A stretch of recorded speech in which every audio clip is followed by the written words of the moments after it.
Magandang araw mga maring. Alam mo po, kagaya din ako, no? Alam ko busy din kayo sa buhay-buhay sa araw-araw bilang isang nanay. Talagang busy talaga tayo. Never mind na lang tayo dito sa suot ko, no? Kasi nga pambahay lang ito. At saka natural naman na pambahay lang talaga kasi nasa bahay lang naman talaga ako araw-araw. At saka halos hindi na ako makapag-ayos sa sarili ko. Alam niyo naman, dahil may maliit ako, may tindahan ko, aaskasuhin ko pa yung loob ng bahay. Basta, makapaghilamos lang, nakapagpasipili o sipili. Tama na, no? So, okay lang yun sa akin. Hindi naman ako maalis ng bahay. Dito lang rin naman ako. So, ayan. So, for today's video, mga maring, dahil tulog yung anak ko, pipilas-pilasin natin yung paninda natin kasi nga magre-restock tayo.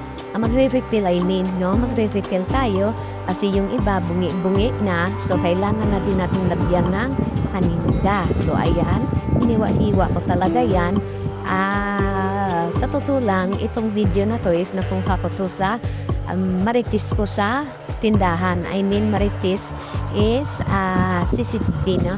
So, doon ko na lang siya kinuha kasi nga nahirapan ako mag-video sa cellphone kasi hindi ko hindi ko talaga palagi nakikita yung cellphone ko kasi nga hinahawakan ko lang cellphone ko pag may nagpapaload din yan. So, ayun, isipan ko na voice over na lang. Total, wala rin naman akong gagawin masyado sa ngayon. Ayan. So, ang ginawa ko talaga ngayon is naghalongkat lang ako sa mga videos ko. So, nakita ko kung video ko na to na pwede naman pala na ma-share ko sa inyo na ganito talaga yung mga ginagawa ko sa araw-araw. Pag may free time ako, dito sa tindahan, ayan. Hinalongkat ko yung mga paninda ko, kung ano yung mga kulang, kung ano yung mga dapat ko pang bilhin.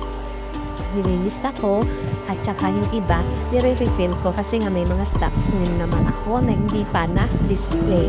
Nag-stock talaga ako sa may lagayan talaga ako dyan. Papakita ko sa inyo next time na kung ano yung hiwagang lagayan ko kasi nga safe siya kasi pag sa karton ninanapyak pagdating.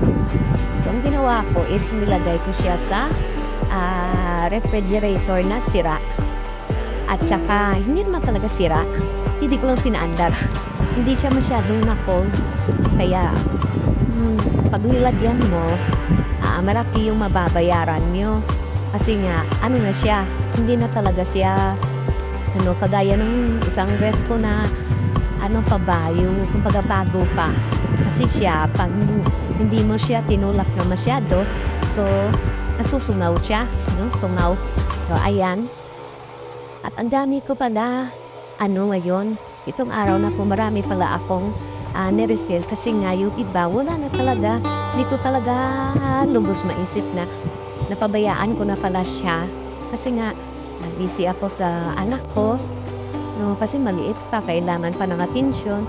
Kaya, itong araw na to, na nakatulog yung anak ko, at naisipan ko na mag-refill, no? Dapat mag-refill ako dahil hindi ko pwede pabayaan yung tindahan ko. Our hearts beat to the city streets. We began to feel